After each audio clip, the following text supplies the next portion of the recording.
지난주 목포 아파트 공사 현장에서 발생한 타워 크레인 사고 당시 현장에 불었던 바람은 작업이 허용되는 순간 풍속 기준을 넘었던 것으로 확인됐습니다.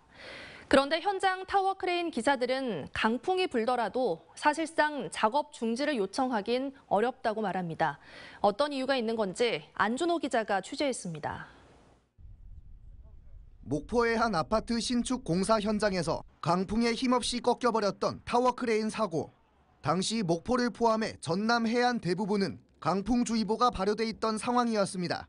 산업안전보건법에 따르면 최대 풍속이 초속 10m를 초과하면 타워 크레인 설치와 수리, 해체 작업을 중지해야 하고 최대 풍속이 초속 15m를 초과하면 타워 크레인의 운전을 하면 안 됩니다. 사고가 난 시각은 정오 무렵. 목포에는 초속 17.3m의 강풍이 불었던 것으로 확인됐습니다. 12시 정도에는 손에 17.3m/s로 불었었습니다. 하지만 타워 크레인 기사들은 강풍이 불더라도 작업 중지를 요청하기는 어렵다고 말합니다. 건설 현장의 중심인 타워 크레인이 멈추면 사실상 공사의 대부분 작업에 영향이 가기 때문입니다. 기사 입장에서 나 꽁무를 못 치고 그냥 내려가란다. 이렇게 하면은 또 이미 그 내미코는 다 떠는데 그러다 보니까 이제 기사가 어떻게 보면 나 한다 못 한다 이런 얘기를 못하고. 뿐만 아닙니다. 지난해 6월 국토교통부가 발표한 타워 크레인 조종사의 성실 품위 유지, 의무 위반 판단 기준에 따르면 순간 풍속이 기준치를 초과했다는 이유로 원도급사의 승인 없이 조종석을 이탈하는 경우 국가기술 자격 행정 처분의 대상이 됩니다. 이에 대해 타워 크레인 기사들은 스스로 즉각적인 판단 하에 작업 중지권을 행사할 권리가 필요하다며 반발하고 있습니다.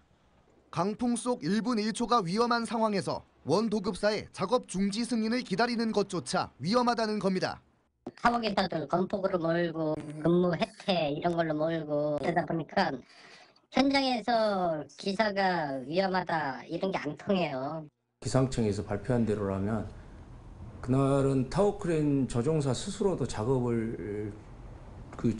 중지권이 부여됐다라면 중지를 해야 맞는 거고.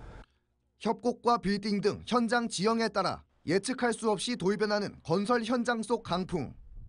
사고가 실제 발생하고 있는 만큼 실효성 없는 타워 크레인 작업 중지 기준에 대한 세세한 검토와 재수립이 필요해 보입니다.